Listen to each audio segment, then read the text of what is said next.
Ladies and gentlemen, welcome back to the Landy Lodge, where today we're coming at you with the words of Tetsuya Nomura himself as he shines a little light on what to expect in the future of Kingdom Hearts.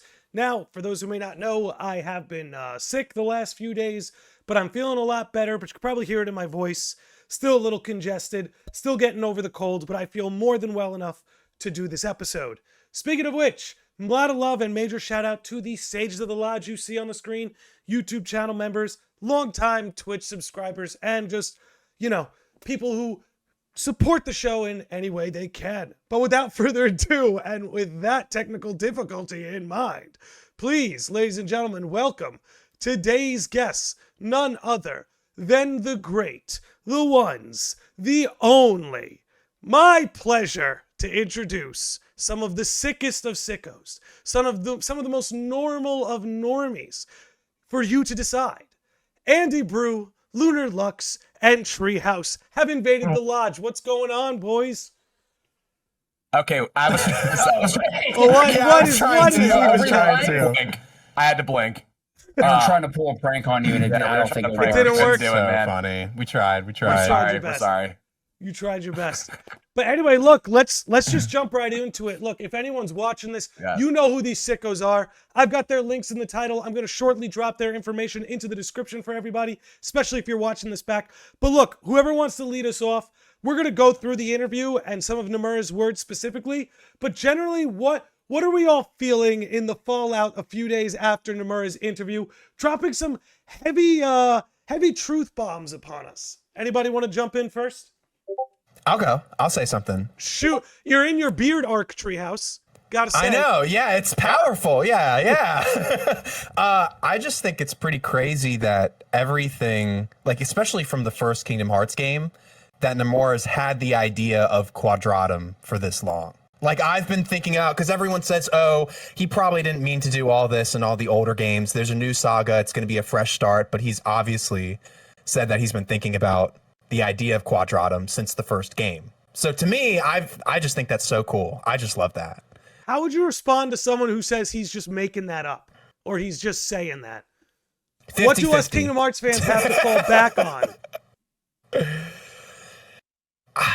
It's just kind of hard to believe, I guess. Like, I guess we'll find out. But like to me, I just get a little bit confused because maybe you guys can answer this. But like the cover of Kingdom Hearts 1, right? People say, like, what is that? Is that Traverse Town? Or is that like the idea of Quadratum? Or is it, there aren't you know really, what I mean? Because it kind of gives off, there it is. Well, like it gives off Traverse Town vibes, but at the same time, it's like some of those buildings don't look like that they would be in Traverse Town, Yeah, so right? That's what I get too. Maybe, because, like Nomura had the idea of Quadratum since like since the beginning of Kingdom Hearts, and so I'm wondering if he wanted to implement it much earlier into the series. Yeah. Well, I think part of the biggest evidence I've seen shared, and I actually discussed this with Xander, who unfortunately couldn't be joining us tonight, but if he happens to find us, he's welcome to jump in.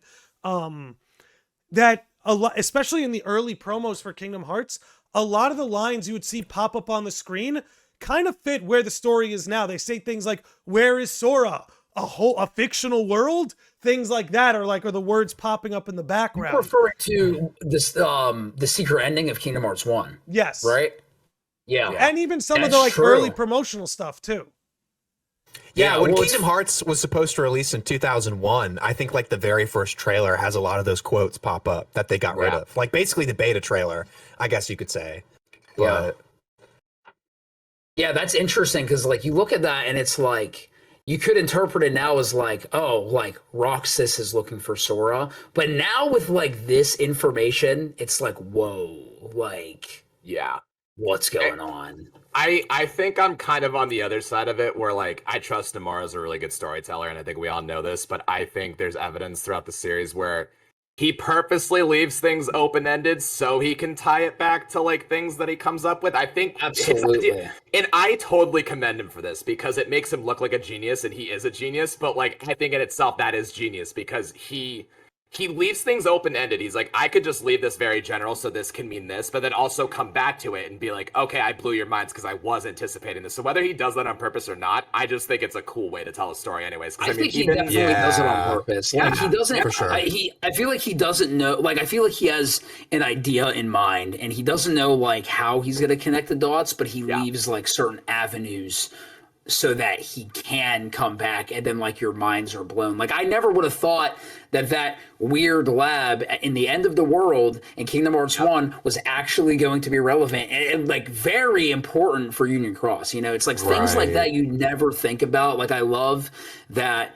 And I'm not saying he hasn't tied up, like, every loose end yet, but, like, my favorite stories are the ones that, like, it's like the little things that they tie up. Like, that's why, like, Lunar, I know you're a big Attack on Titan fan. That's why Attack on Titan is one of my favorite animes. Like, they tie up loose ends, and like, even the smallest things have significance. And that's why I love Kingdom Hearts so much. Where, like, things are left open-ended on purpose, and things that you wouldn't even think about. It's like, oh yeah, this is super important now. Like the Ark, for example. It's like, I never would have even thought that would have been anything, you know? Right.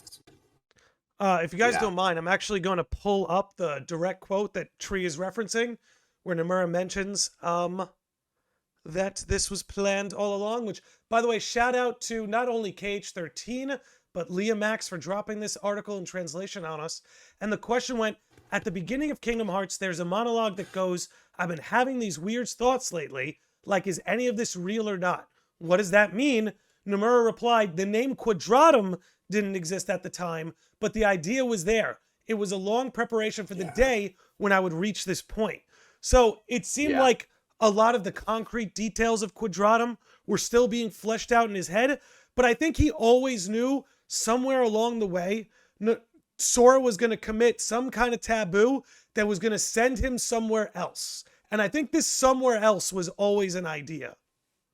Yeah, and that's kind of like, that goes back to what I was saying though, where like he left it there at the beginning, so like if we forget about it, we forget about it. It's not a big deal. But the fact that he's able to tie it in for it to make so much sense and be such a cool thing to be like, wow, he really was like, this is something that we thought it wasn't a big deal, but now it's becoming something that's very relevant to the story. So again, his way of storytelling, again, I don't put it past him. He probably did plan it, but the fact that he's able to be like, I have this cool idea. I don't know how I'll reach it, but we'll get there eventually. And the fact that he was able to bring that back and make it relevant again, I mean, that's like, dude, hats off. I mean, good job. Right. Good Even job. from like a developer standpoint, like in general, Kingdom Hearts is something that just shouldn't exist.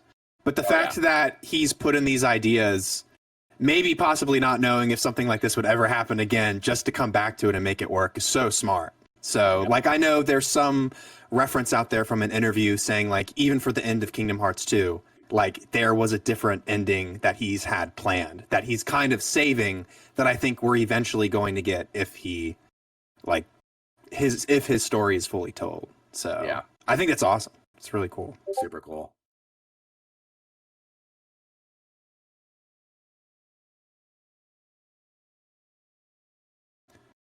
Yo, let's go. Gummo.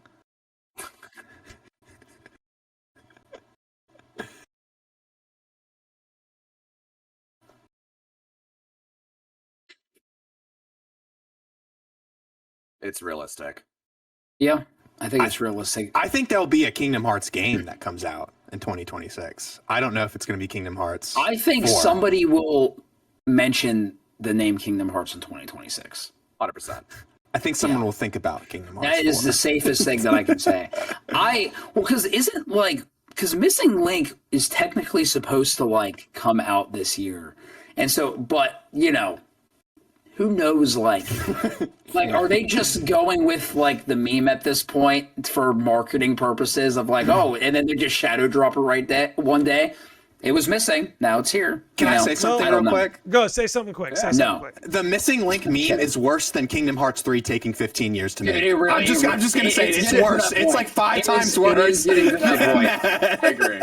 I feel like I see somebody recycle it like every few weeks, and I'm just like, and then everyone's like, dude, like, so true, so funny. I'm just like, okay. It makes me depressed. Yeah. It's like, at least be creative with it. Like my meme, I put Missing Link's logo on a missing milk carton, and like I thought that was funny. That's funny. That is funny. That was over a year ago, bro. It's like a meme of a meme.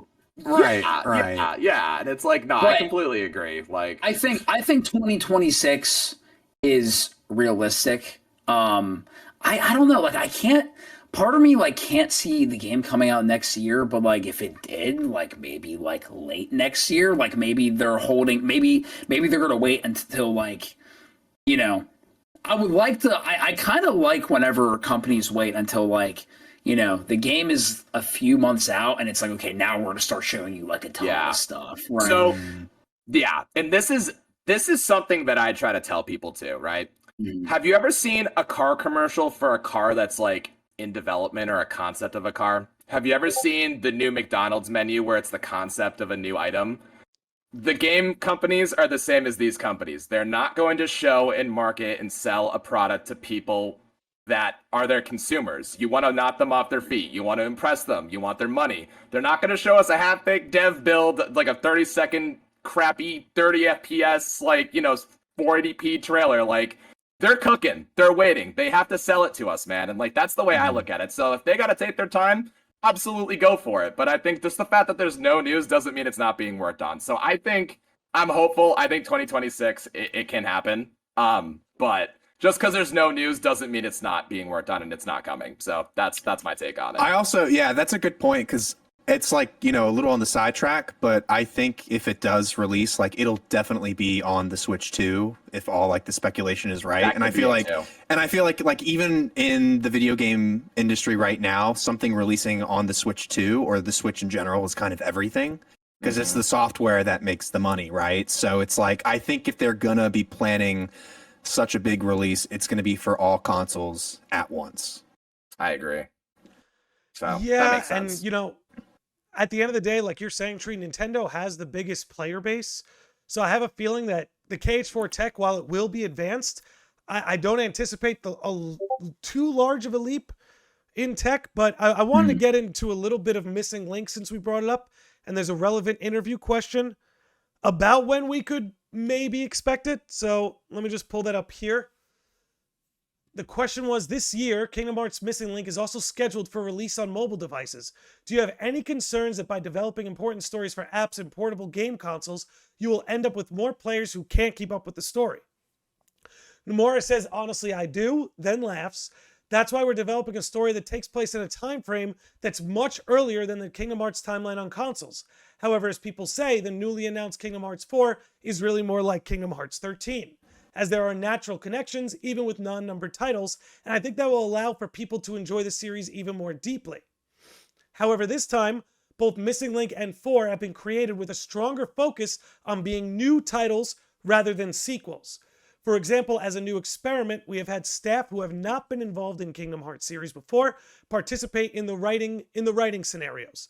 Of course, I will be editing it in the end, but I don't think it will be positioned as a work that needs to be done in the sense that the writer who has never been involved in the Kingdom Hearts series is creating a new base. So, I guess just to put all of that in layman's terms, they're trying to create Missing Link and Kingdom Hearts 4 to be new entry points for the series, at least to be compatible as a new entry point in the series. But perhaps one of the more peculiar things about Nomura's response is the interviewer asked, this year, Kingdom Hearts Missing Link is also scheduled for release. And nothing in Nomura's response negated that or neglected that. Now, don't take that too far to the bank, but maybe that's something to be excited about. I personally don't think the game comes until next year, but I would be remiss to not bring that up, I suppose. What do you guys think? Dude, what a goated interviewer. Like, honestly, he just went for it too. And that's a goated answer from Nomura as well. But gosh, I don't know. I feel like I'm just so curious if it's ever going to like come to Steam in the future. Like if they're kind of real, like I know like their whole company is transitioning to like being on different consoles or stuff like that. So I wonder if they have a AAA title like Kingdom Hearts. It's like, are they going to put that on console? But I think it will come out before this year ends, to be honest. I think so too. Yeah. I'm not sure because in my head, you know, especially if there is an element where you have to like walk around to, I think, what like get like your like to recover your AP so you can do like more battles and things like that.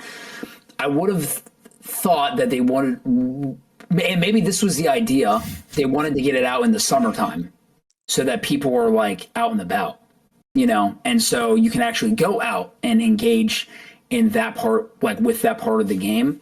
And I'm not saying they completely like missed their shot this year. I just like, you know, I can't really see.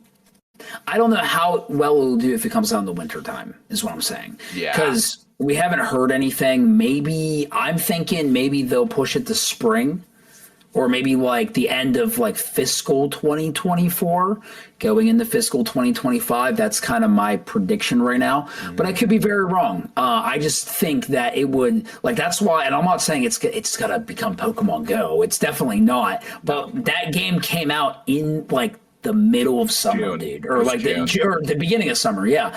And like everybody was playing it. Now, again, that's Pokemon, completely like a much larger fan base, a much larger casual player base. But yeah, I think I'm gonna say spring. I'm gonna say spring 2025. That's what I think. We'll maybe see it. Yeah. That's what I think. Yeah, it's like, I mean, and I don't know, because he definitely didn't like say rest assured though it's coming out this year. Like he kind of like dodged around it because I think he still doesn't really know. It's also not his place to say.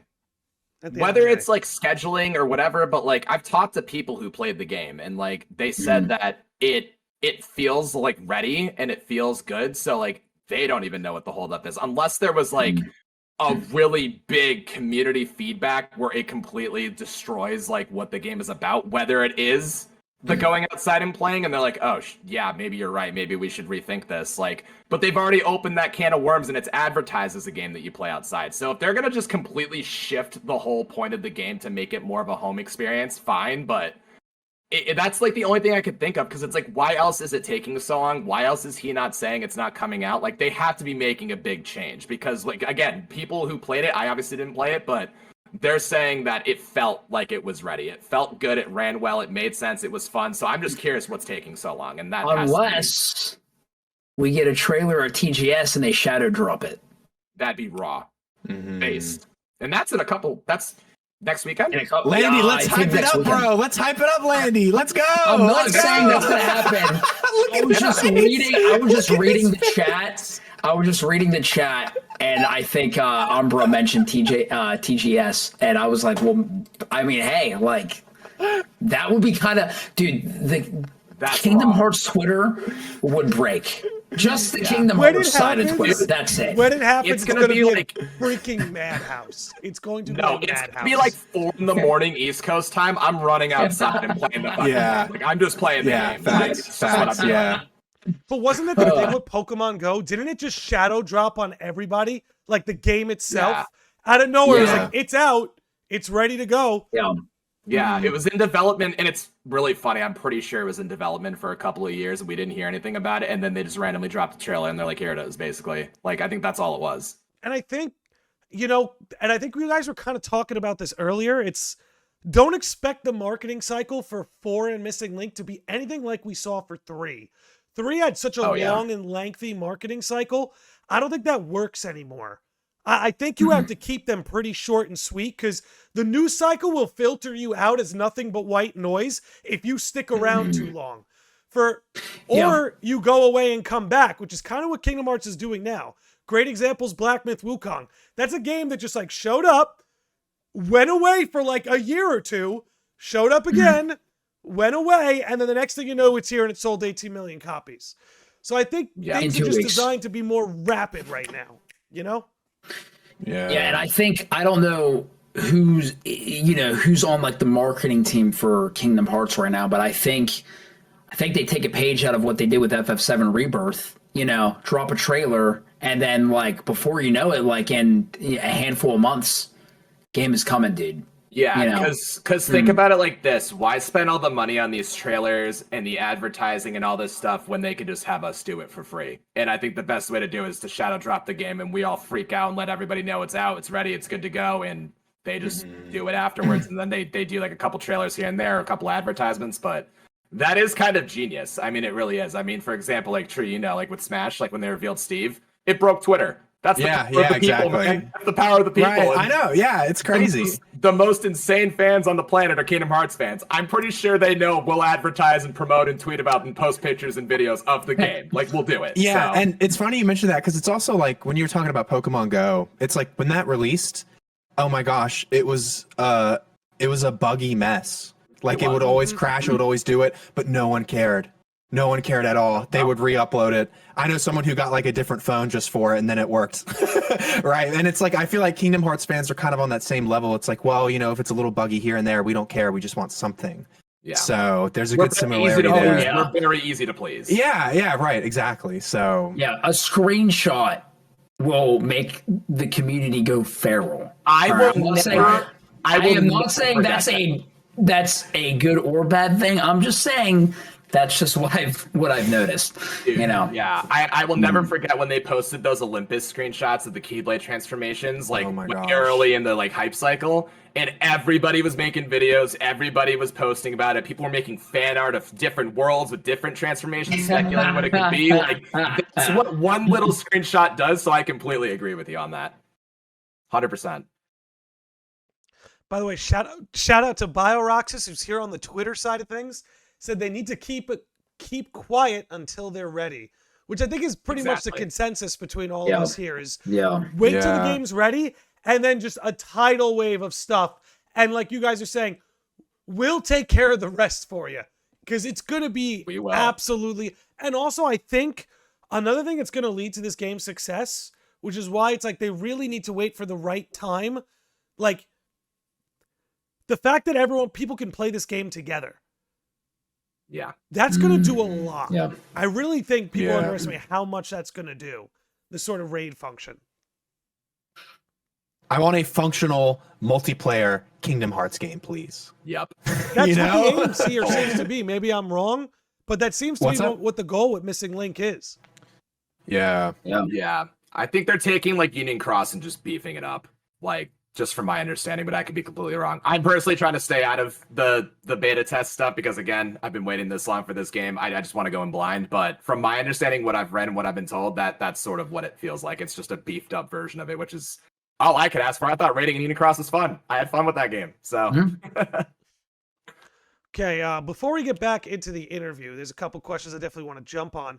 The Artist Joint sent in a $5 super chat. Let's get some love for the artist in the chat. Says, is Quadratum the world that Nomura always wanted to do, but couldn't until KH3? It seems that way in more ways than one, that not only was this his plan for Kingdom Hearts, but his plans for Versus 13 have arrived on our doorstep too. And I, for the longest time, have also theorized that just like Quadratum was his plan for the beginning, crossing this over with Versus 13 was the plan from the beginning too.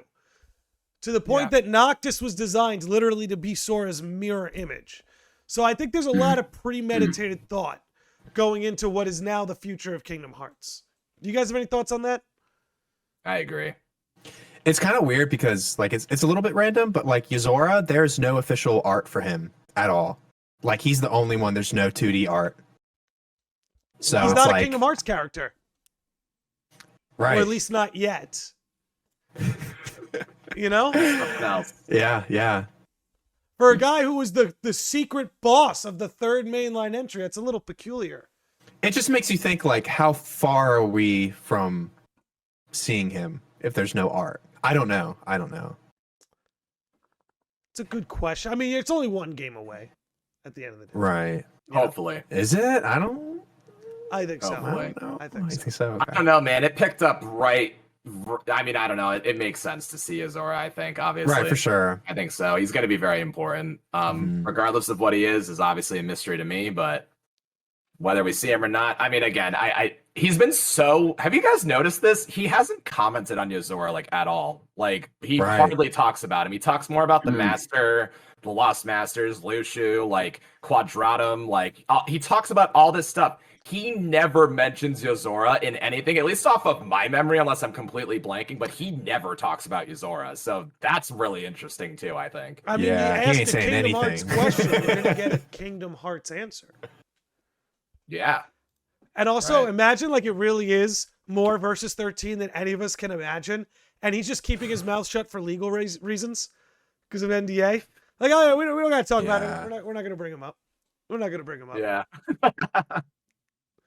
Okay, let's jump back into this interview a little bit as a springboard.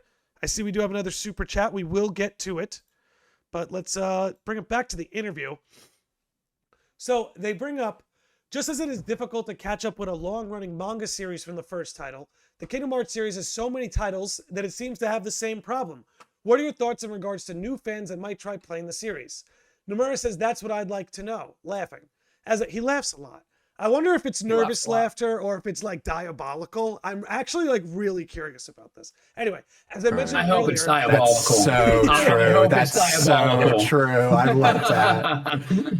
I'm thinking of Missing Link Honestly, in Kingdom yeah. Hearts 4 this is a fun one. I'm thinking of Missing Link in Kingdom Hearts 4 as a kind of reset. I felt like I'd finished with Kingdom Hearts 3 and wanted to start again. So I brought in new writers and even changed the logo to make it easier for new people to arrive. And again, I'm sorry, guys. I'm still sick, so I'm sorry if my voice breaks here or there. But No, you're good. No, you're a sicko. You're good. thank you. So Missing Link in Kingdom Hearts 4 is a reset. So that means, according to what I've seen online, that the whole story is getting reset, right? Like the whole thing. We're starting from scratch. Backstory doesn't mean anything. Is that what I'm to understand, or do I have it wrong?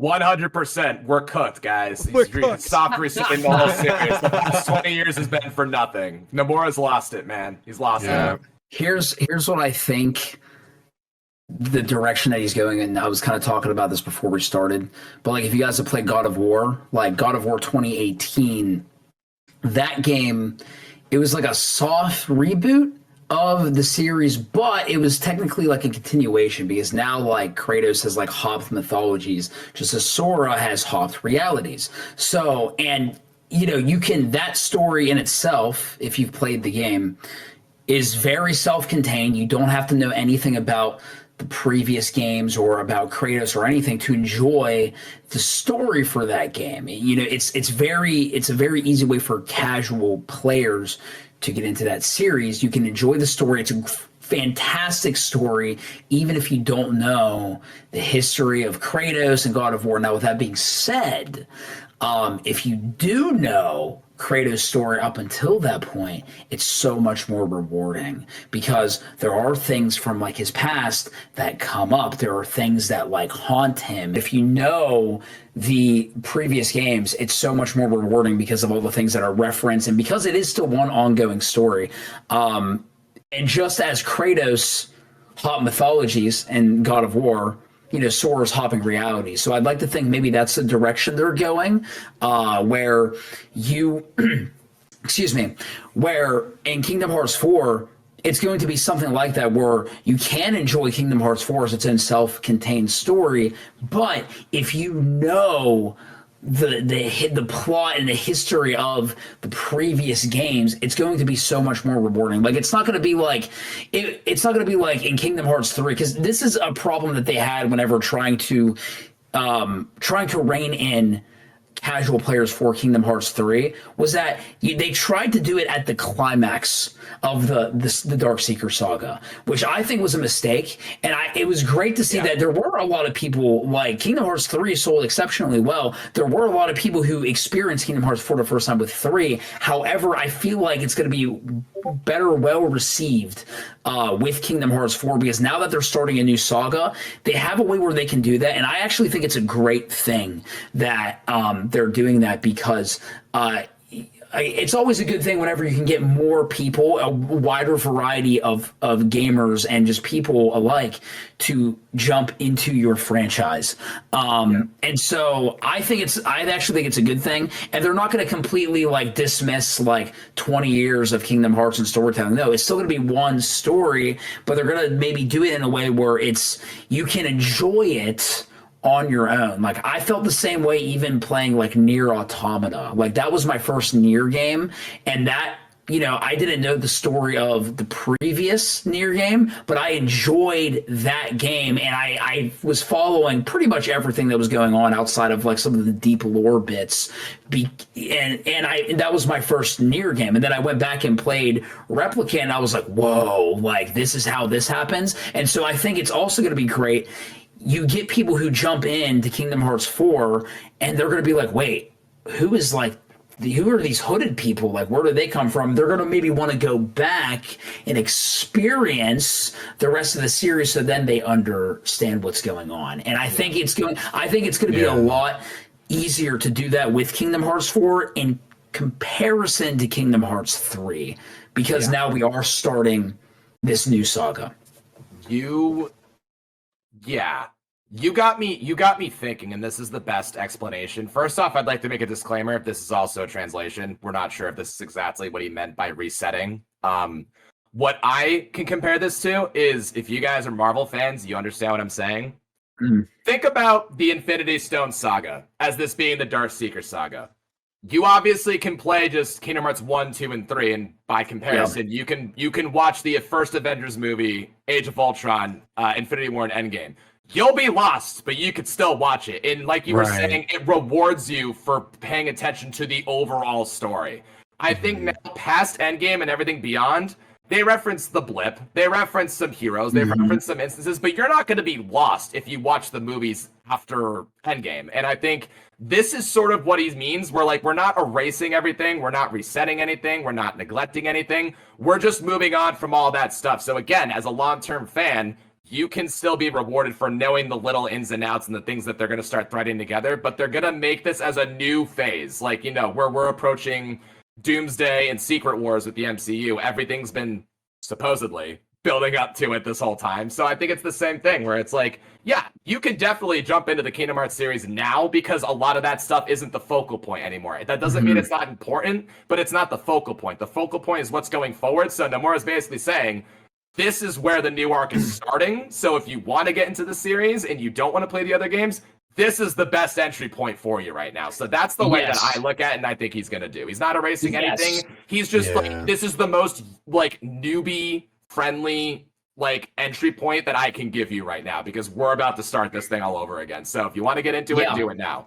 And maybe it will inspire people to want to go back to those older games. Exactly. So they know. And I love the comparison you made. I've also made the comparison of like, you cannot watch just the Avengers movies and know what's going on in the MCU. Like you have to watch everything. Kingdom Hearts is the same way. Now, with that being said, now that we're in like a different phase in the MCU, it's like, yeah, maybe you can like watch like, maybe No Way Home or something and enjoy the movie, and they'll reference things, and it might make you want to be like, oh, who's like this Doctor Strange guy, if you don't know anything about Doctor Strange, things like that. I 100% agree with you, and I would like to think that's the route they're going, and I think it's a great idea, personally. Yeah, I mean, going off that, just because it says Kingdom Hearts 4 and Nomura says that it's the 13th game, will not stop people from buying it who have never played a Kingdom Hearts game before too, right? So like with Kingdom Hearts 3, best-selling Kingdom Hearts game. That's why I was really talking about, if it releases on the Switch, all the consoles,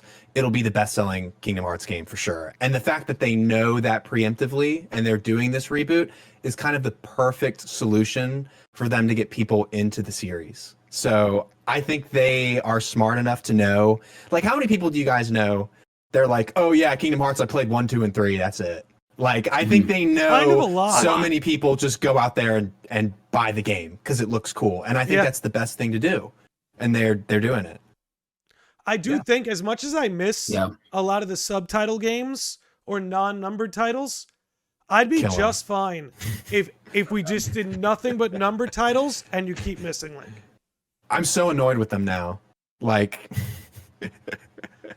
like the whole like Union Cross mobile game, and like I understand missing Link, but it's like, if you're just a person wanting to get into a game like Kingdom Hearts, like a AAA game, you got to stop. You just got to put that shit down. So I hope they do that going forward. And I don't mean to sound so negative, but it's like, if they really want to get people in the series, like, yeah, we have Missing Link now, Kingdom Hearts 4, but maybe a couple side games. I don't know. It's the opposite. It's the opposite. You want to get people You just into need the 4, series, 5, 6. just Like, numbers. let's just make the trilogy. Just numbers. Well, we got to do Varen Rex though at some point, and we're already doing Missing Link. So I think that ship has already sailed in the current direction that we're in. You know, Just numbers. Let's do normal numbers. Just leave it as normal numbers, right? Yeah. Right, right. Anyway, speaking of numbers, you're such a... Yeah, just be very careful what button you press down there, okay, buddy? Yeah. All right, we're live on my channel, okay? Thank you. Anyway, let's get back to the interview before something terrible happens. Moving on. Nomura says, if you remember how the ending of Kingdom Hearts 3 goes, you'll understand that Sora ends up like that because he's resetting the story in a way. So 4 should be easier to get into than before. I think if you like the series, you'll feel that, like, this is it. But I'm also hoping as many new players as possible play it. Andy, that really goes into exactly what you were saying about God of War, that new players can feel welcome and not feel lost, but legacy players will be like, oh my God, that's you-know-who. Oh my God, that's you-know-what. Oh, that happened. So I think you're right on the money with that. The last one I would say here is, this is the one that's caused a big stir, where they asked, so it was actually foreshadowing that took 20 years? Then do you see a future where the Kingdom Hearts series will be completed? Nomura then says, if this isn't a dream, then I only have a few years left until I retire. And it's looking like, will I retire or will I finish the series first? However, I'm making Kingdom Hearts 4 with the intention of it being a story that leads to the conclusion. Okay, what are our thoughts on this, ladies and gentlemen?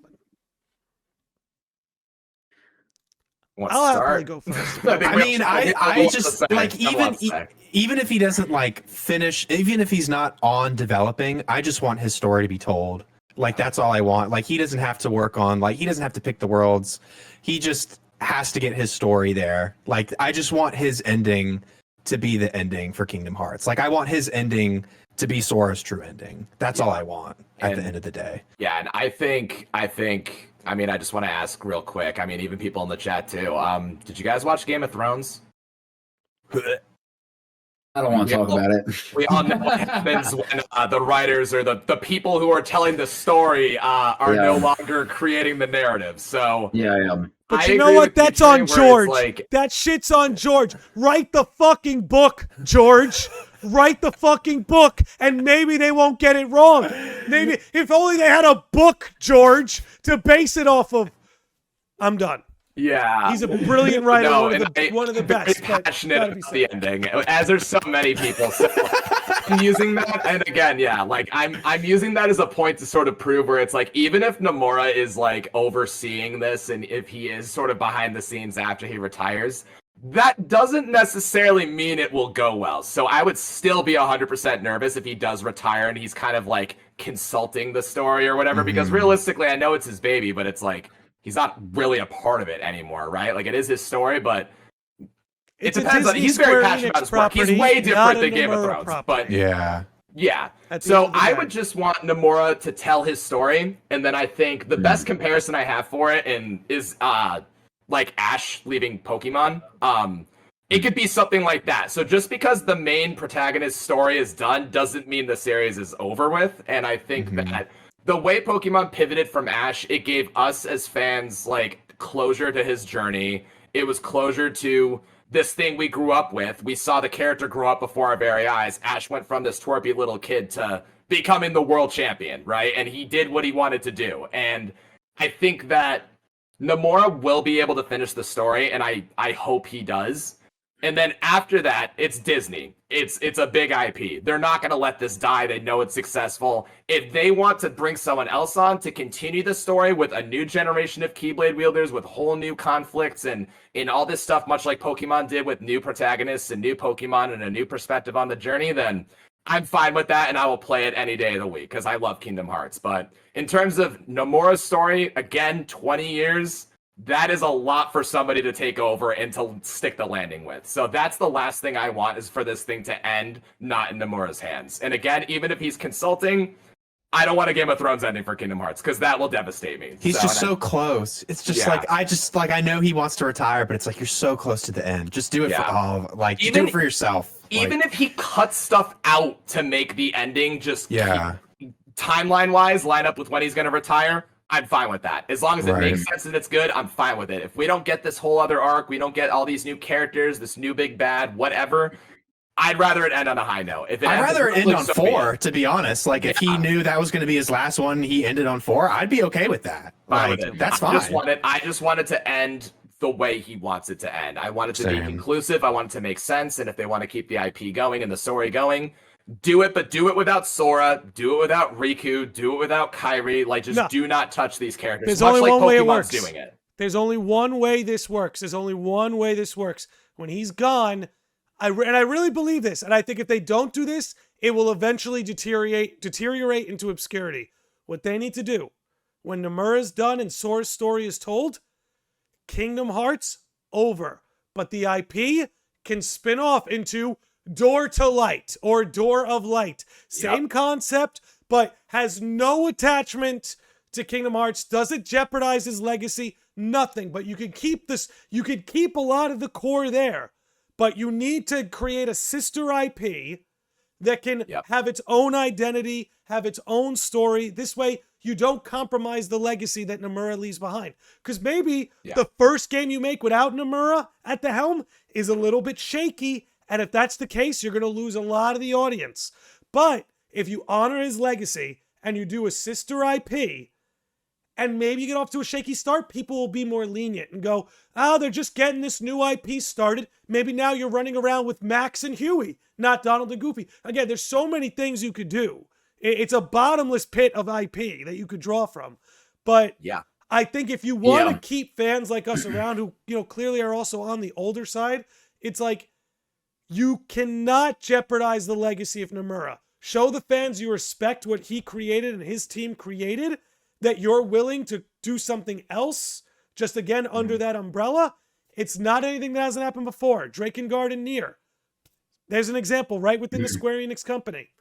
That's just my opinion. I think, because I've seen people say, what if you do a time skip? It's like, good luck. Do a 30-year time skip, and they made Sora some old bitter man who no longer sees the good before the bad. Now we're all pissed, and we're all yelling at each other, and it's not fun anymore. Or it's just a separate story in a separate universe, that's my opinion. I'll leave it at that. Or, well, maybe even with because on that whole point, I agree with everything Lunar said. Like, I think he nailed it. Like, with what I was thinking too, was like, I think all good things need to come to an end, but I think they can still continue, like, whether it's like a new IP or whatever, like that, you can still continue it without Nomura, but it can't be like Kingdom Hearts. It's like Drakengard and Nier was a great comparison that you just made. And even that could even be where Verum Rex comes in. Like, maybe Yuzora becomes like this new protagonist of whatever's going to follow after Kingdom Hearts. Like, maybe Kingdom Hearts 4 is the last Kingdom Hearts game. Then we get Verum Rex, and then like that's what we get. I personally think that we'll get Missing Link, obviously. We'll get Kingdom Hearts 4, and I think maybe we'll get one more Kingdom Hearts game. And I think that'll be it. Well, outside of Verum Rex. Maybe we'll get like a Verum Rex and then another Kingdom Hearts game, but I think maybe with Yuzora, especially with like Yuzora's name even just sounding very similar to Sora, like that could be the direction that he's going. Make Verum Rex or whatever it's going to be called, if it, in the future, if it's still going to be that, make that like your new IP that's very like Kingdom Hearts. Maybe it's even in the same universe, but it's separate from it. Yeah, I honestly think that like I've watched so many videos. There's this guy who does a thing called virtual legality, where he talks about contracts and IP, and there's been big discussions. He did one video with Sora and Square and Disney, and it's like, I don't know if they could even do anything with Sora in the future. And people say, oh, Disney can do whatever they want, but there's a lot of art out there that has Sora and other characters that Nomura has drawn, and it's been published, and there's no Disney logo on it.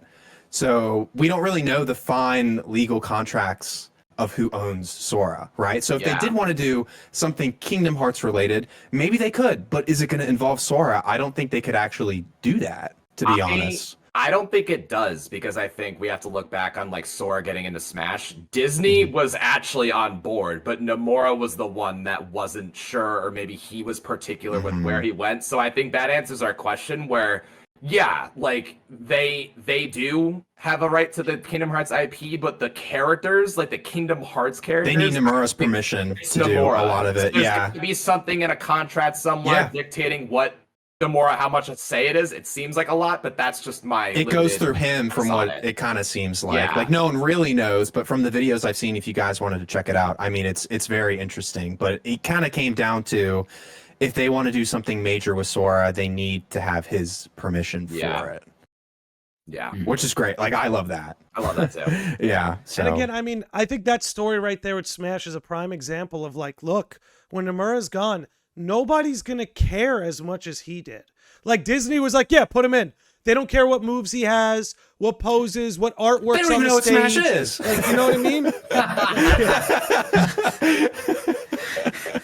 Really, they don't. It's true. No one's gonna care, put as much love and care into it as Nomura. And call me For sure. spoiled. That's the only Kingdom Hearts dish I want to eat.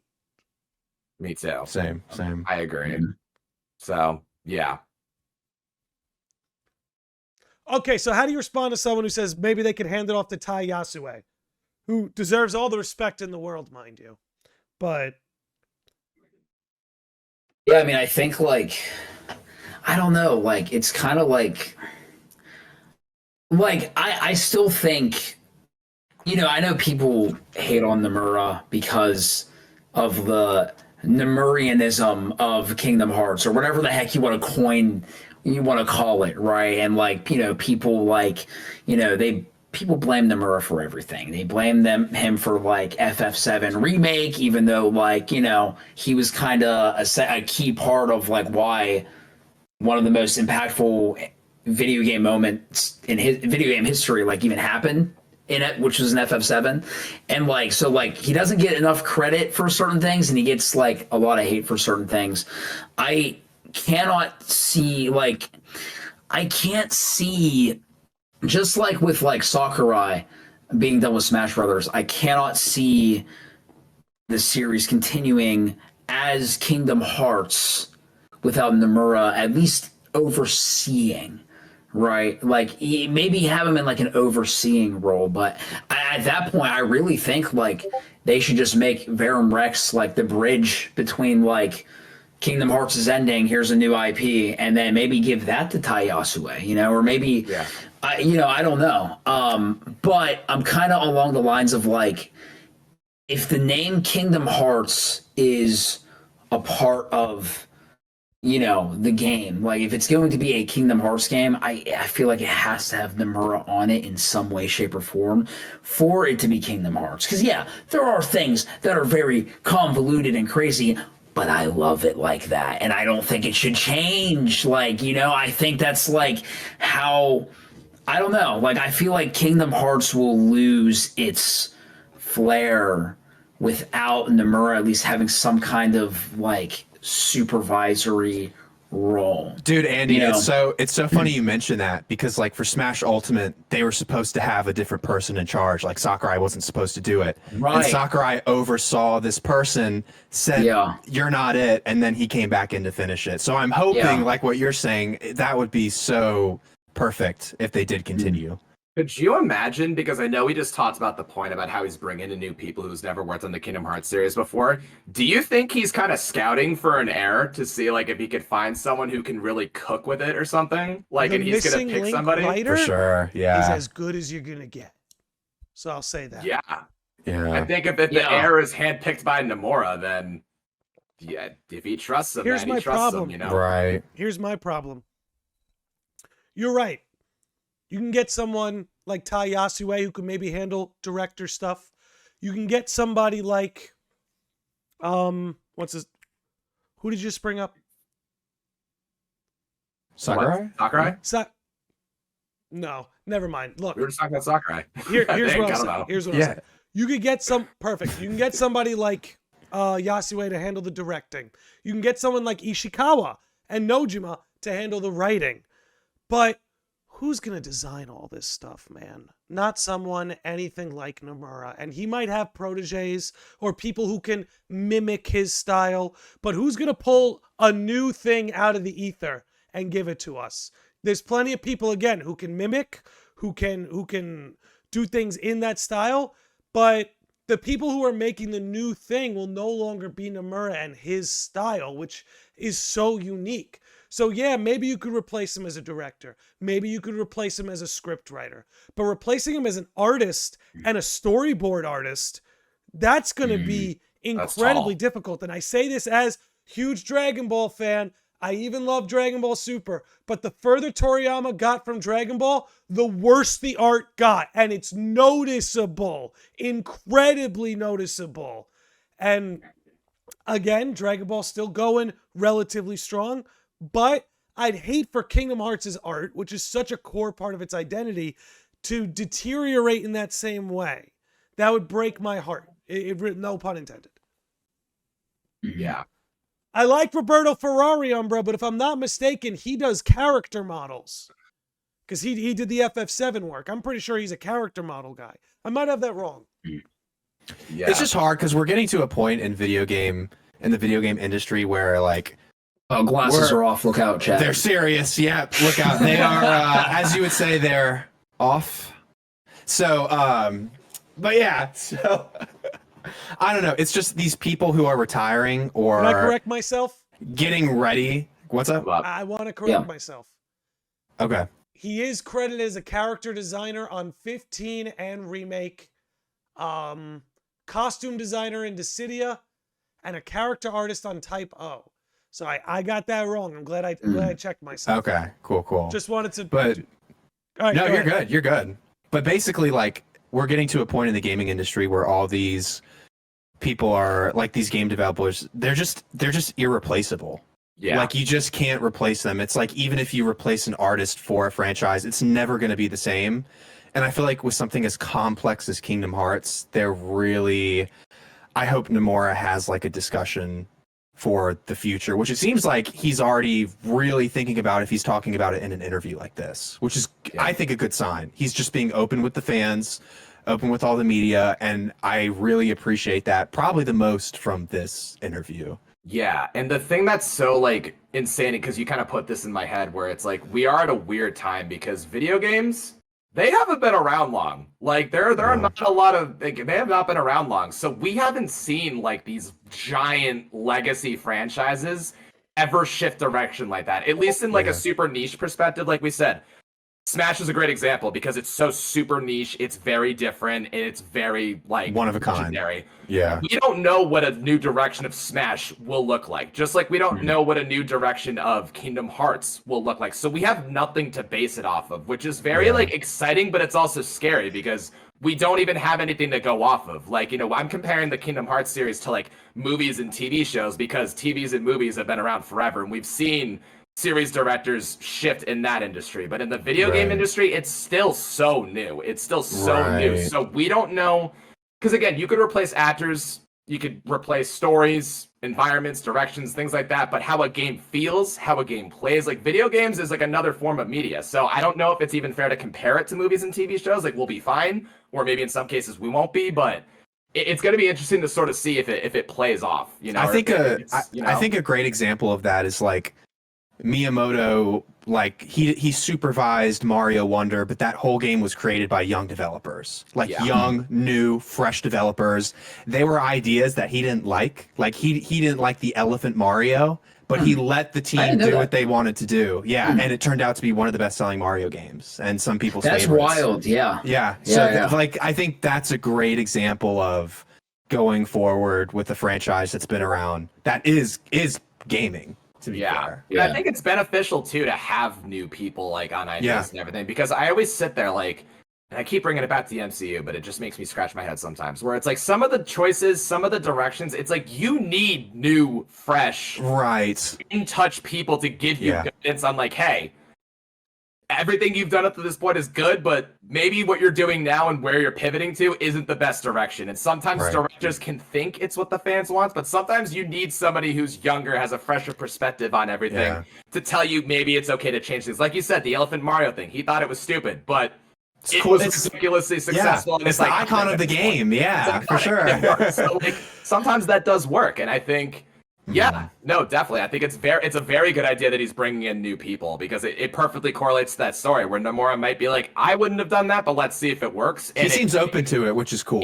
Yeah, like, and it sounds like he's looking for people to give him ideas because he's like, there's only so much I can do, which is where it goes back to my idea of like, I think he's looking for a team or somebody or something to sort of be like, you know what?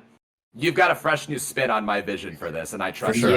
You know, and like I think this is also now connecting the dots a little bit more with that interview forever ago, or whenever he said that he's going to change things up, change up the formula. Like maybe that's what we're kind of seeing, you know, with even just being like, yeah, like, hey, Kingdom Hearts, like, you know, I'm going to retire soon. So like maybe this is going to come to an end. Maybe he had that's what he was referring to. Like it was more than just like changing up like the gameplay or whatever it is, but it's like, oh, like we're kind of like, you know, we're making it so that newer casual players who know nothing about Kingdom Hearts can actually get into it. And so it's like changing the formula is not just like one or two little things. No, it's like the whole scope of what it seems like Kingdom Hearts is. I think that's where he's going with this. And yeah, I mean, again, with everything you guys just said, like I think too, like he might be looking for a new team. Like he got the Heaven's Ward writer and I think the Neo, The World Ends With You writer, or one of them, on this game.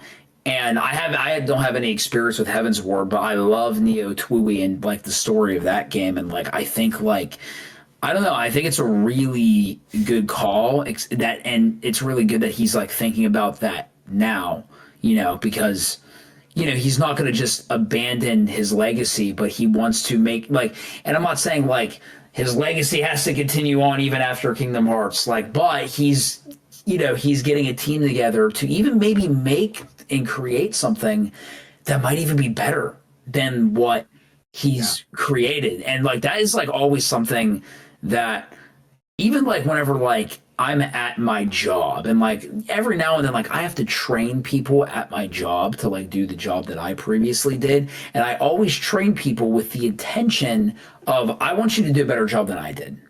I want you to be better than me. And I hope and I think Nomura may be kind of going down that route as like I want to get a team together and maybe you guys can make something better than what I made or something, or maybe, you know, going in that direction. Yeah, and I think I don't know where else I was going with that. So that's all I have to say about that.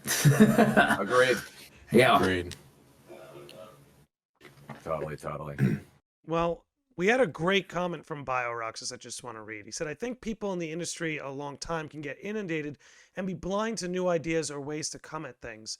And this was, I guess the only thing I wanted to add what you guys just said is if we don't let things like Kingdom Hearts end, it prevents, I don't want to say it prevents because the pie isn't fixed, but it might hinder new ideas, not just with story, but like gameplay from going forward. Like imagine a world where they keep Kingdom Hearts going without Nomura, nothing any of us want to see, but let's say they keep it going and they botch the story. But inside that botched story was some really cool gameplay mechanics that are never going to get the light of day they deserve because they're wrapped up in something else. You know, and this is why, again, kind of building off what you guys were saying, it really might be a smart idea, again, with this team that Nomura is building and the sort of culture he's starting to build around the IP in its second saga here, is that maybe the future lies in doing something new. Keeping it under the Kingdom Hearts umbrella, because again, Square Enix and Disney are not going to abandon that, but creating it in a way that allows these new ideas to flourish by not even potentially compromising what Nomura and his team created in the past.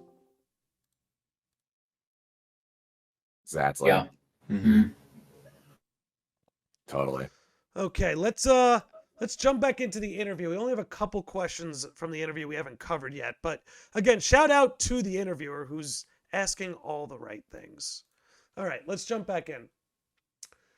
Many of your works have complex settings, but how do you manage to bring them all together for when you have to record the voice lines? Nomura says, honestly, I don't think they understand everything either on the day of recording, which he is mostly right about that. When the staff, other than myself, explain the settings and characters to the voice actors during recordings, they sometimes ask me to confirm if it's okay to do it like that, and there are times where I have to say, no, it's not okay. Laughs. Again, I really need to know if that's nervous laughter or diabolical. But there's no way around it, because I'm the only one who understands the parts of the characters that haven't been drawn. So I'm the only one who could think about the complex story and all the different directions it could go. Oh boy. On the other hand, I also actively encourage the staff to question and point things out to me.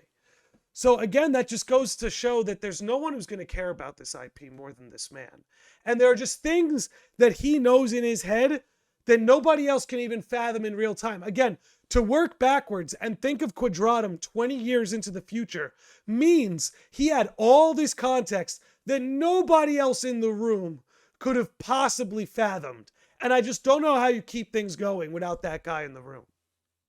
Dude, they've been doing that since KH1 too. Like Haley Joel Osment will literally talk about when he first did it as a kid.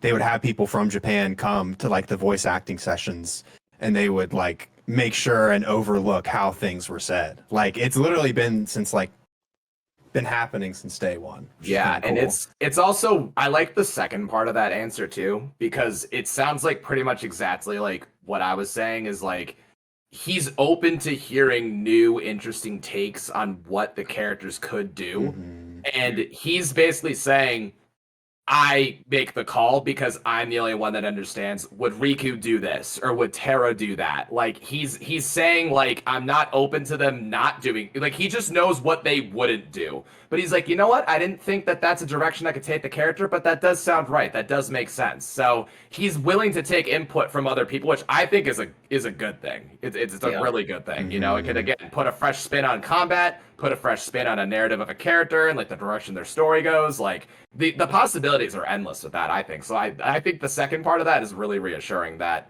it's not going to just be from his head, but he's going to be like, does this make sense? Yes or no? And that's good to hear. That they will do something out of character for anybody.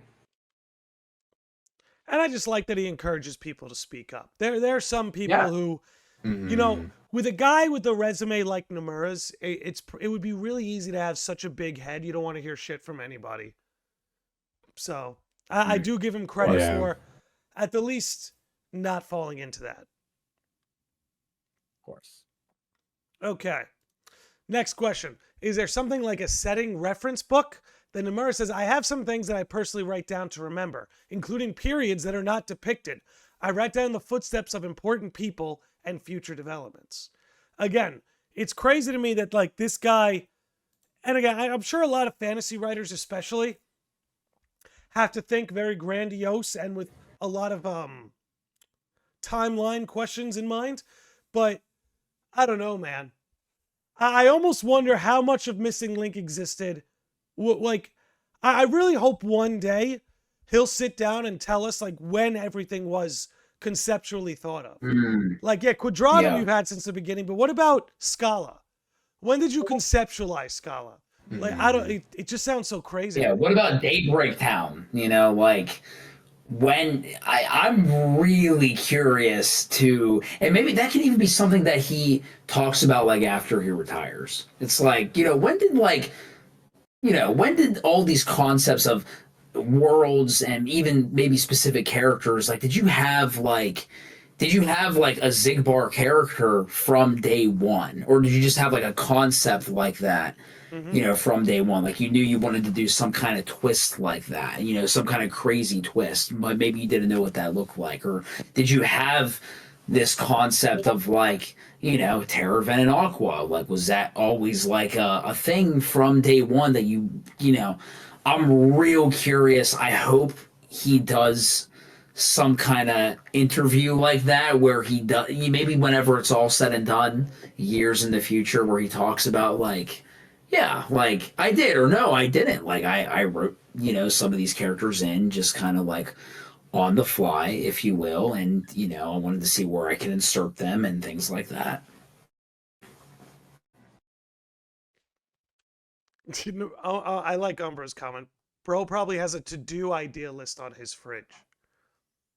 He's either that guy or he's the Post-it note guy, and there's just a room of Post-its. Write that down. Okay, we'll keep it rolling. We got a few more here. Let's pull this up. The interviewer says, "So you don't share that information?" And Nomura says, "Of course not. I keep that to myself." Laughs. However, love it. I do make sure that the staff know what they need to know. That's definitely diabolical. Yeah. I keep it to myself. Next question. Yes. I will say, I don't think people would be so willing to interview him if he was nervously laughing this much. So I think there's some truth there. He says, however, I do make sure that the staff know what they need to know by writing setting explanations all at once in the middle of the scenario. So he gives you the information a la carte. Doesn't seem like he's handing anybody the World Bible that has like everything. No one has. He's the only one with the Book of Prophecies. He has the lost I was page. just gonna say that. Yeah, I was just gonna say that he gives them the book of, like, he has the Book of Prophecies, but he gives them like the Union Cross storyline to go off of. You know, like they're just as in the dark. He'll clarify things, but like, yeah, nobody knows anything but him, and I love that. I seriously love that so much. So that's awesome. Legendary. There's also why I feel like it would be really difficult for Kingdom Hearts as an IP to continue without him. Like it's like I don't know who else can come up with the things that he comes up with. Someone who can tell a story like the way that he tells a story. He's definitely got a file on his computer that says Book of Prophecies. Oh yeah. So meta. Just looks at it. Yeah. He probably has a box in his room, actually. Yeah. All the things that we have not come to light yet that we don't know, that he's not shared with anybody. He puts it in the box. Right? It's Shoebox. crazy because you know how we were talking about how he just like generically inserts like things in there that he'll just come back to. I don't think he realized how hyper-fixated we all got on the box. I think it was one of those instances where, like, Kingdom Hearts 1 is hinting at Quadratum or whatever other example you could use. I think that's one of those things where we just really hyper-fixated on the friggin' box, man. Like, we really did. I don't know what's in it yet. Like, like, I know that conversation has been had like a billion times. I really hope the box is empty, bro. I hope there's nothing in it. I hope they open it and it's like there's nothing here. It's like, oh, it was supposed to contain hope. Well, we got no hope. All right, Kingdom Hearts is ending. I don't know. I hope it's a key. It's like an actual key. Yeah, right? An actual key. Yeah. It's the key to the basement of all Nomura secrets. Yes. Somewhere in Shiganshina. Anyway. Oh my god. Damn, that's so funny. What's in the box? It was all my hopes and dreams, and now there's nothing in there. It just gets like really depressing all of a sudden. Holy smokes! Could be another box in the box. Dude, I hope it's another box. Oh my gosh! There's 7 boxes in this box. You know what's in the box? Imagination. Squidward, you can't get in. Literally. Yeah, you literally can't get in. I honestly wouldn't mind if it was a goof. I really wouldn't care if it was ended up just being one of the master's tricks. Like it's a dirty magazine, and he just pulls it out and just like. Lucia's like, "What are you doing?" He's like, "What? I need." If it's something as goofy as canonically explaining why Mickey had no shirt at the end of Kingdom Hearts 1, how he explained it in 0.2, if it's just something as silly as that, I'm all here for it, Well, that's why Lucia was like, why? Whenever the master told him. Master could have been lying, but it's like, but why? Oh, you'll see. That was like Nomura's like alter egos of Lucio and Master and Masters, like him asking himself, what is in the box? And Nomura's told himself, you'll see. Because he doesn't even know. He doesn't know. How did we get here? How did we get here? Uh, holy smokes. All right. All right. I think we got one question left, and it's a spicy one. Okay.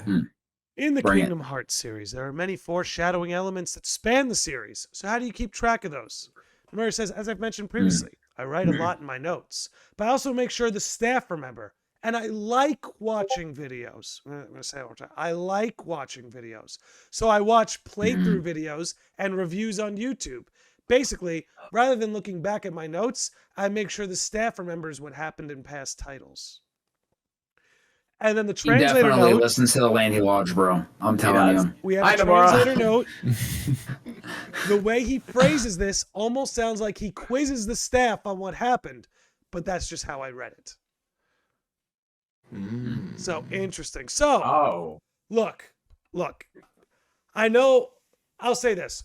I dare anybody to write 20 years of a story filled with And remember everything. crazy lore. And then I also want you to write FF7. And I want you to be part of writing its trilogy. And I also want you to write FF8. Yeah. And I also want you to take part in writing FF10.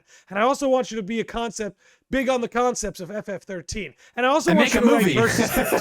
And I also want you to work on The World Ends With You. And I want you to make a sequel for The World Ends With You. And don't forget that you had to do Parasite's Eve. Don't think we forgot. Like, okay, come on.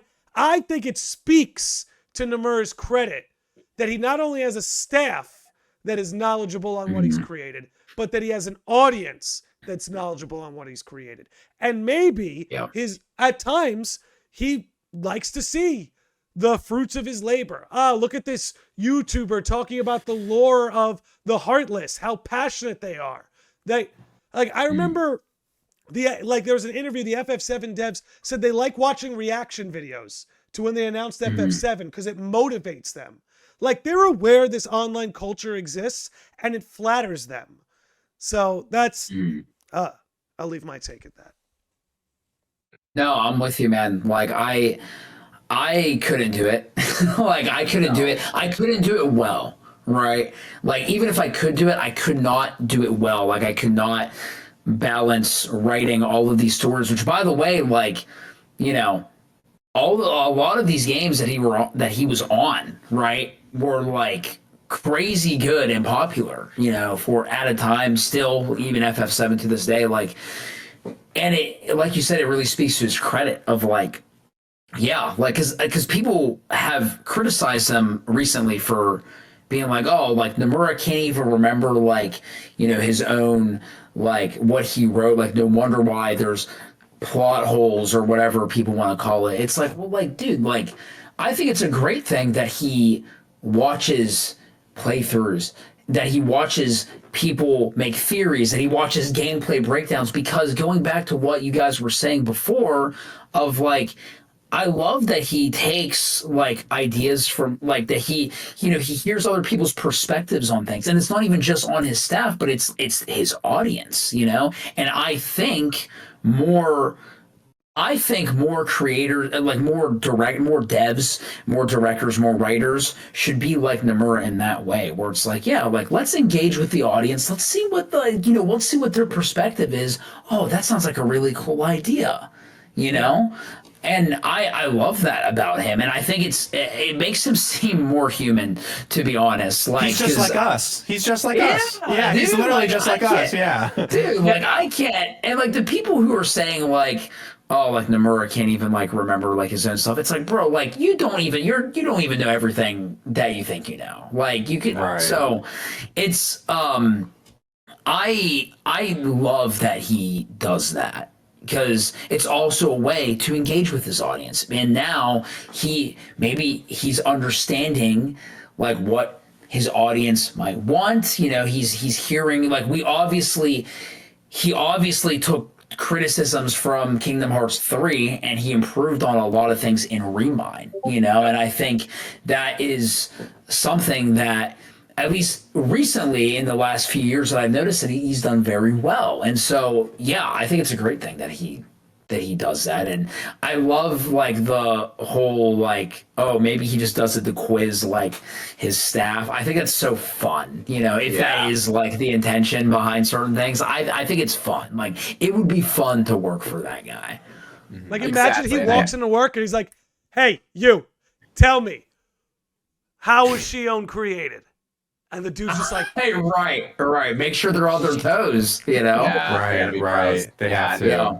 And I think the fact that he watches like playthroughs, reviews, like any discussion. I'm assuming I like watching videos means all type of videos. I think that that's really cool because it's kind of like what you were saying, Andy, where it's like he's paying attention to what fans are talking about, like what really gets them, like what reactions got the most views, like where did people really freak out, like so it gives them a baseline of like where to take the story, not keep pulling the rabbit out of the hat, but more like narratively, like what should he try doing going forward. Like I think we all agree one of the highlights was the Lucia reveal. 1000% did. So it's like he knows reactions and theories and discussions on like that scene being so pivotal. He knows, okay, people like being surprised. People like seeing this sort of thing come to fruition. So he saw your reaction, by the way. He definitely saw Easily. it. He so Lunar saw had it. the best He reaction. so saw it. He definitely saw it. I Lunar hope had the so, best bro. That would reaction make I've my ever life.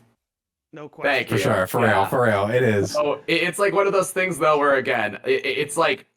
I think I remember reading something where he only brought Roxas and Shion back because he realized how popular the characters were. So he wrote them into the story to bring them back. So it's like, it is a good thing. I mean, maybe now I'm looking at all the buzz of the Master of Masters, Luciu. Maybe he's realizing, you know what, I'll give the people what they want. Maybe it's time to elaborate on these characters. He's definitely heard all the Master of Masters theories. He's definitely watched a Sunny Novus video or two. Like he saw the Pluto one too. Yeah, right. Yeah, like he saw it. Like he hears all of them. So yeah.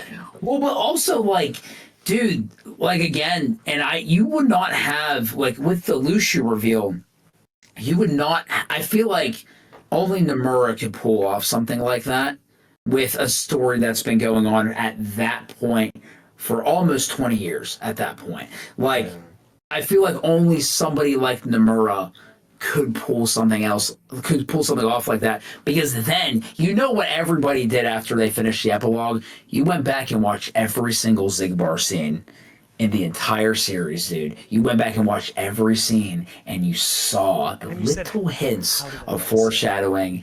You know, even when in Birth by Sleep, when Zigbar says like, "I've got the old Cute at my mercy," dude, like you see all of it. Tara says, "You're not a very good liar."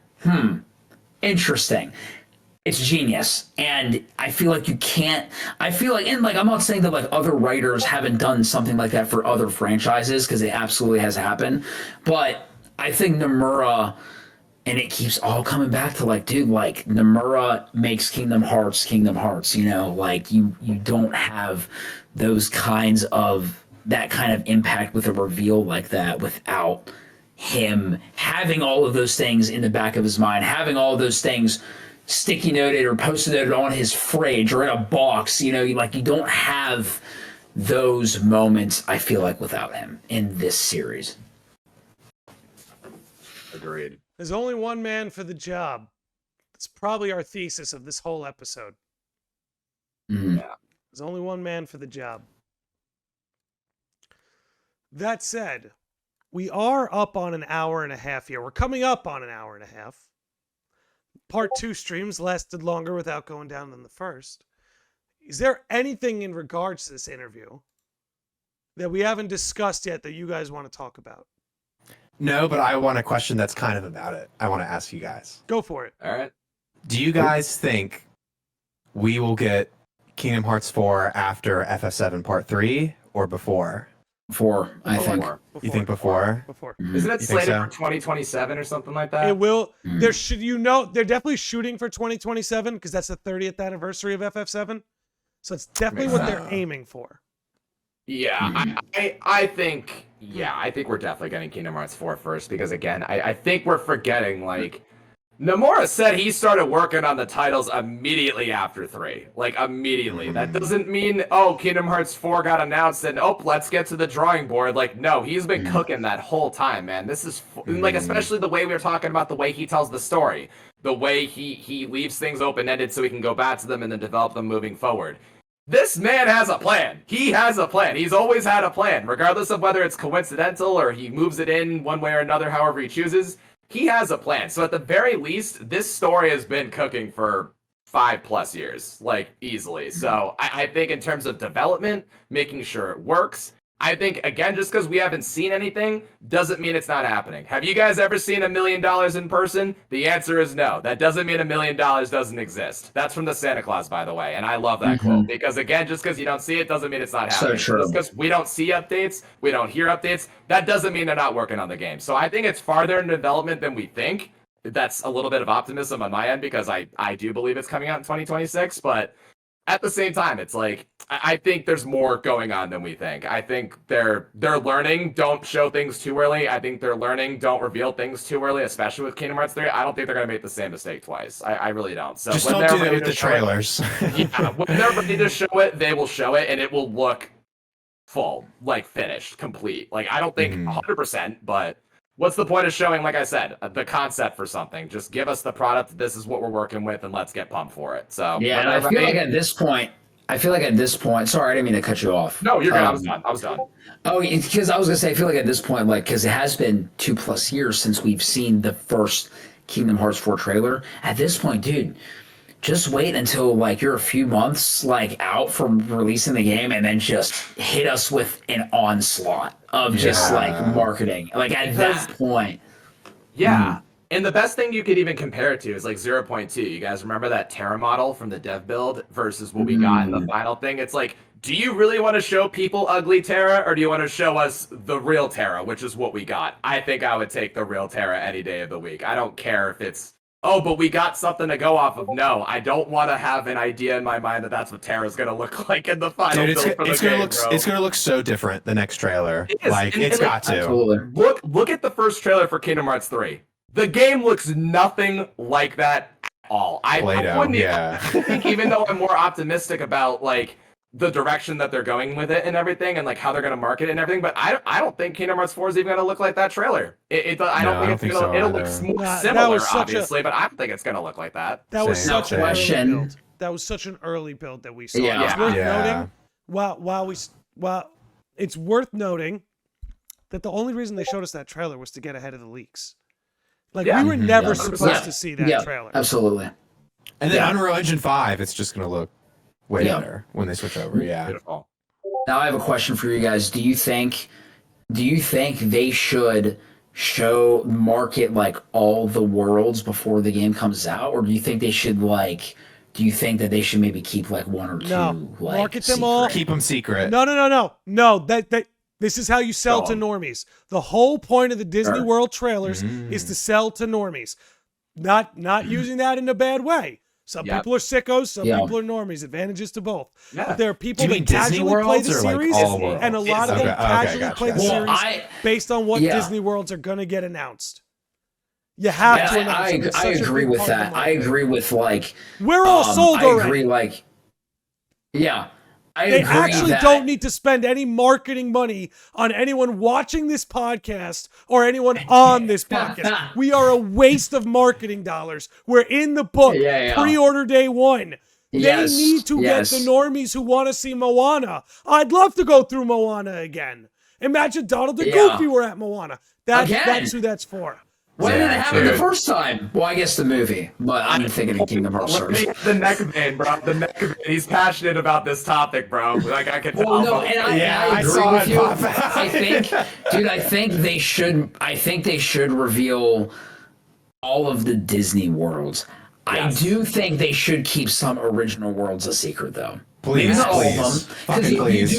You do want to build like intrigue. Like you want there to be, because you want to. I think they should market heavier towards the normies, the casuals, and I think that's what they definitely try to do with Kingdom Hearts 3. But the sickos need a worked. little something too. And it worked. But yes, But don't give us everything. Give us like save one or two like areas even, or even one or two cameo characters or whatever for whenever we get into the game. Yeah, I think, and I was gonna say the biggest mistake that Kingdom Hearts 3 did was showing us Scala and Kylam in the final world. That and the final battle trailer. The whole final battle it was trailer. everything. There was everything in the trailer.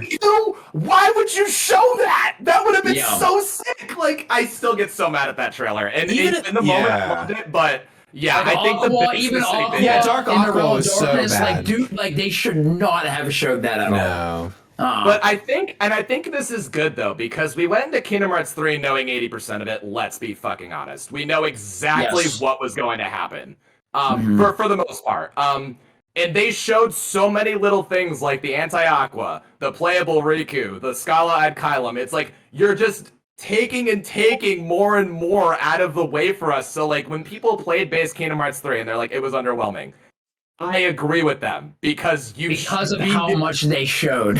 Like, because it's like we played this series for 20 years. We know the story. We know Terra, Aqua, and Ventus are going to get back together. We know that the Sea Salt Trio is going to get back together. We know Xehanort's going to get defeated. We know all this is going to happen. The fact that they showed Roxas taking off his hood, dude, in the final battle trailer, and I'm like, whoa, like that's Roxas. But then I was like, what the heck? Like, why? I'm not gonna think that's Ventus. Like, if Ventus has ever worn an organization cloak, dude, like, do not give us another final battle trailer. Dude, I did not watch the final trailer for 7 Rebirth for that reason. Because I don't even know what they showed in like that launch trailer, but I'm like, I'm not watching it.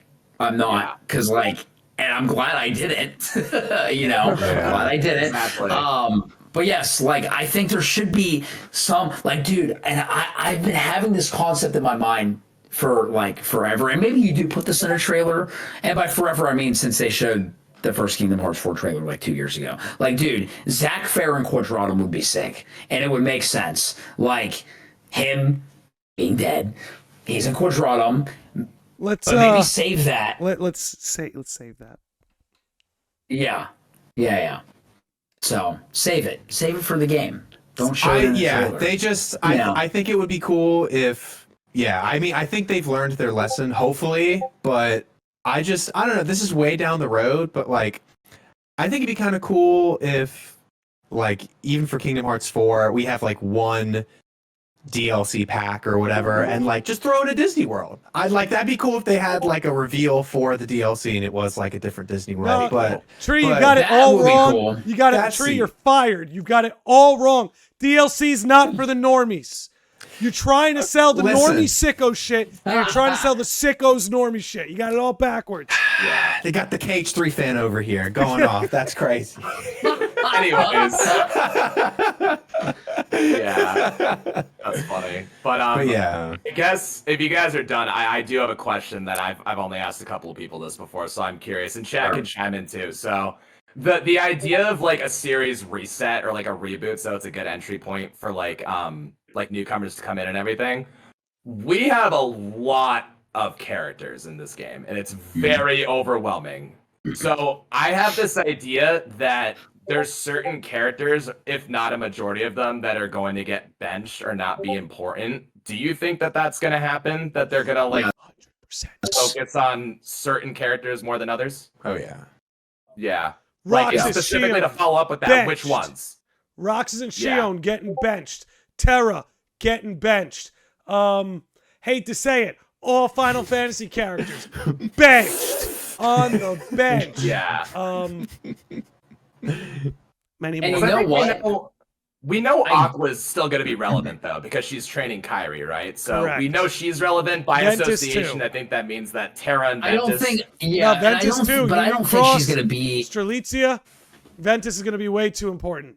Yeah, So Ventus is going to be important. Yeah. And you can ask Tree. I'm sure he would agree. Yeah, sure, you can leave out Terra, but I don't think you could have 2 out of the 3 trios and not include Terra in something. So I think he's still going to be relevant. It's funny. So, Landy, do you know what this reminds me of? This reminds me of when you and I talked about that random tweet Kingdom Hearts did with Zack and Aqua.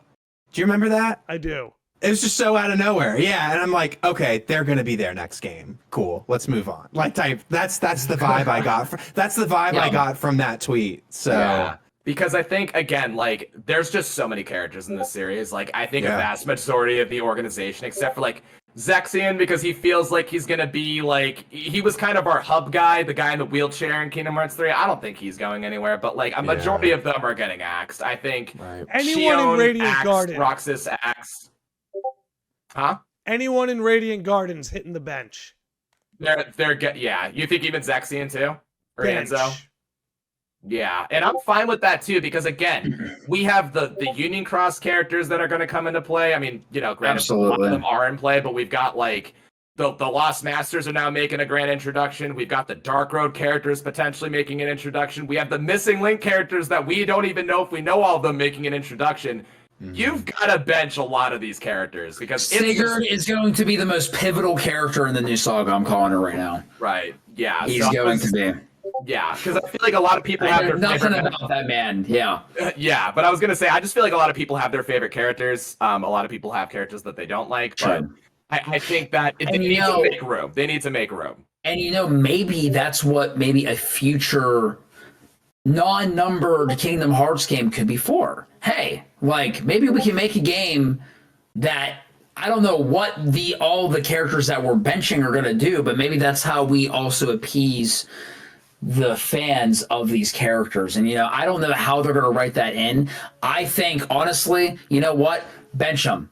I love them, but bench them, dude. AAA development costs are too high. Riku and Kairi, bro. Let's bring it back, dude. Bench them all. I don't, but I'm getting a little dramatic, but you know what I mean. Oh, I know what you mean. Kingdom Hearts 4, and I think Aqua. I don't think Aqua should have I don't think she should even be in Kingdom Hearts 4 that much. I think she's gonna be in it because she's training Kairi, but she might just be in it it's going to. That's gonna be. I hope that's going to be another opportunity for Kairi to actually really shine. Aqua can be maybe not the Yen Sid, right? I don't know if that's a good comparison, but maybe we only need to see her a little bit because that's what her role is. But I don't think she should be in it. I think it really should be focused on what's happening with Sora, what's happening with Riku, what's happening with Kairi. And I think even with Kingdom Hearts 4 being, again, something that is going to be a game that they want to appeal to a lot more casual players, well, yeah, they're going to see Sora, Riku, and Kairi in this game, and then maybe they'll get curious and go back and play Kingdom Hearts 1 and be like, oh, Sora, Riku, and Kairi.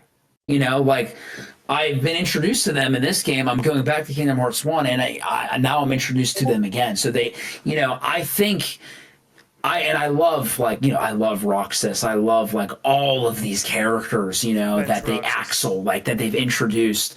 But it becomes a problem, and there's certain, TV shows and animes that I've watched where I feel like it is a problem when you have too many characters and you can't you try to focus on all of them and sometimes it doesn't work, or you have too many characters but only 2 or 3 get the spotlight. That was my problem with Final Fantasy Type 0, for example. I have a love-hate relationship with that game, but the game, there was 14 or 15 characters that you could play as, but the story really only focused on 4 of them that had a really important role in the story. And I just think it's a good idea that we are benching some characters because I feel like it kind of gets really complicated to try to throw everybody into the mix. And I think that's what Kingdom Hearts 3 was for. Let's have everybody come together for one last oorah, right? And yeah, it was fan servicey. And I don't think fan service is ultimately always a bad thing if done right. I think you should have some fan service. I think the game that did that, in my opinion, almost perfectly was Neo: The World Ends With You. I think that game had a healthy amount of fan service, but it wasn't a detriment to the story, and I worry that when does it come to a point where you just have these characters show up just because they're just to have them in the game? or like, you know, is there any reason that they need to be there? No, I think it's great. I think Kingdom Hearts 4 should be more contained and focused on lesser characters. Yeah.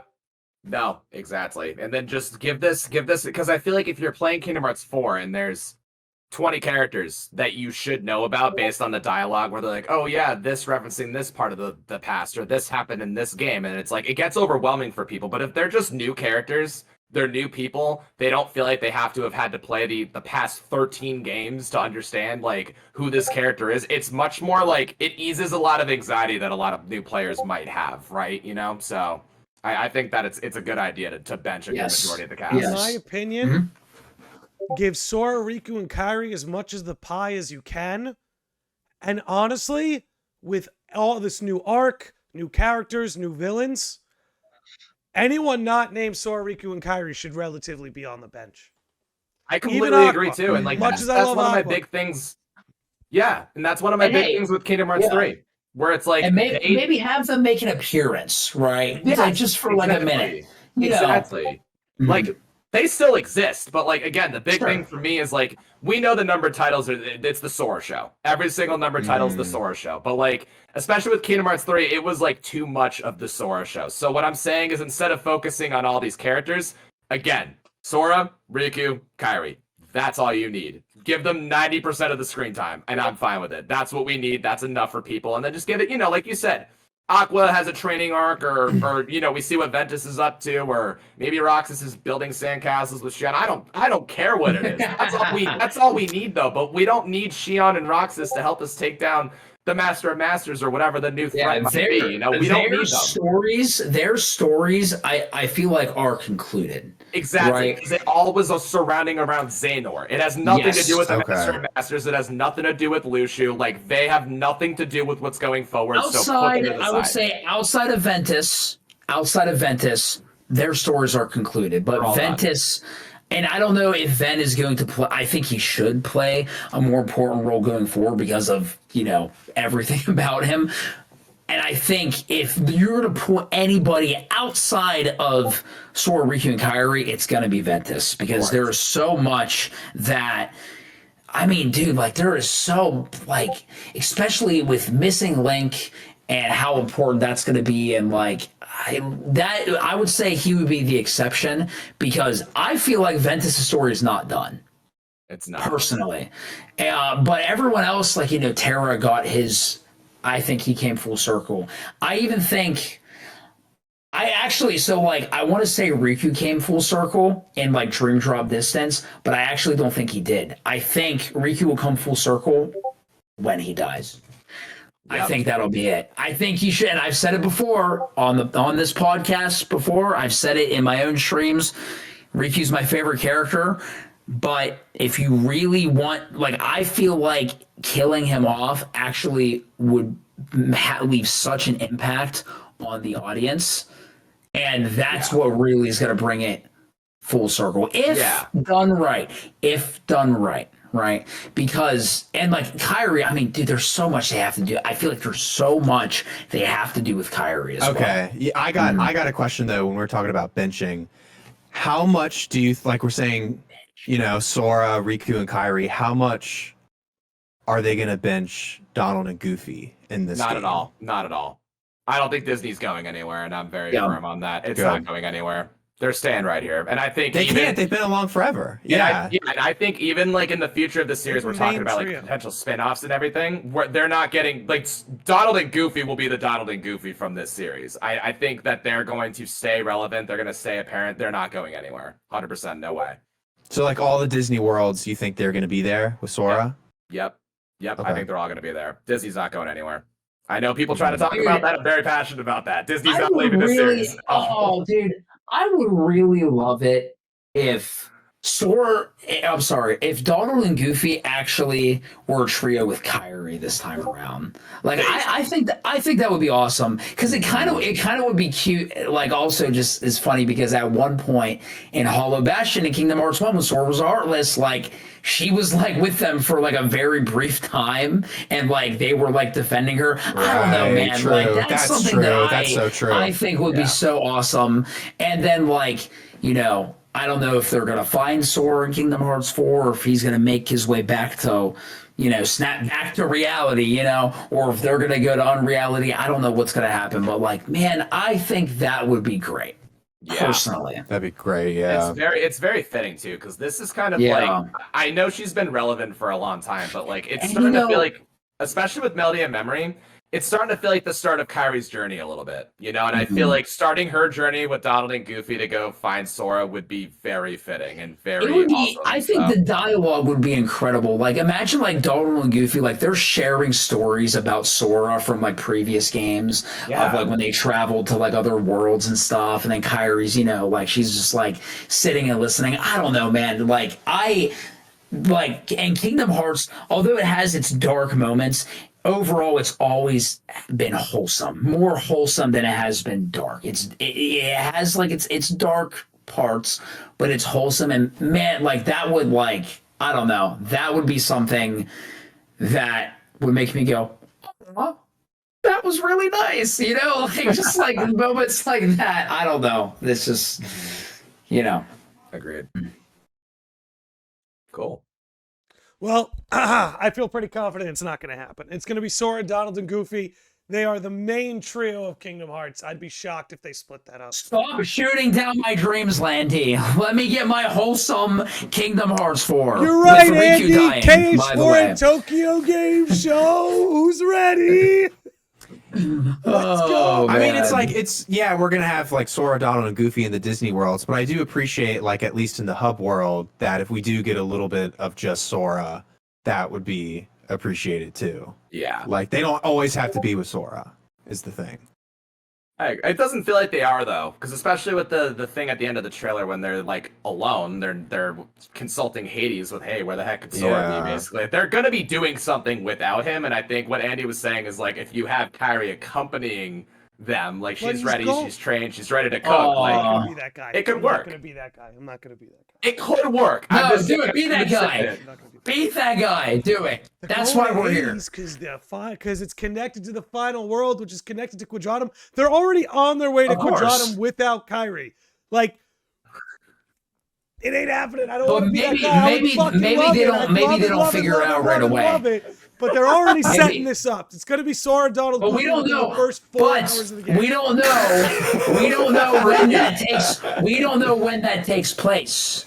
Right? Maybe that wasn't their first thought. More of the podcast. I need some popcorn. This is wild. Look what you did, bro. Very on brand for you. Oh boy, there it is. There it is. There it is. All right. Andy. All right. I need to wrap this up because I have to edit this thing together before tomorrow. Sure. Get it all uploaded. But we're going to wrap it up. Guys, thanks for doing this. Thanks for dropping in Sunday night. Dude, thanks for having us. Bro. For sure. Yeah. I was needed fun. the extra help to get through this. I probably would have ended up screaming, yelling my way through it. But thanks to you guys, it was a little bit more dignified. Chat, thank you for hanging out. Let's give special shout outs to Josh Z, who's a member of 17 months, Mo Chocolate for his 2 super chats, as well as, let me just check over on Twitch and double check the other supers. Andy, I think you resubbed at the start of the stream, and the Artist Joint for throwing a couple super chats as well. Yeah, we're going to end it there. Got another podcast later in the week, another podcast next Sunday night. And yeah, guys, you got anything you want to say before we wrap up? Thanks for having us, man. Yeah, thanks for having us. Yeah. Always a pleasure.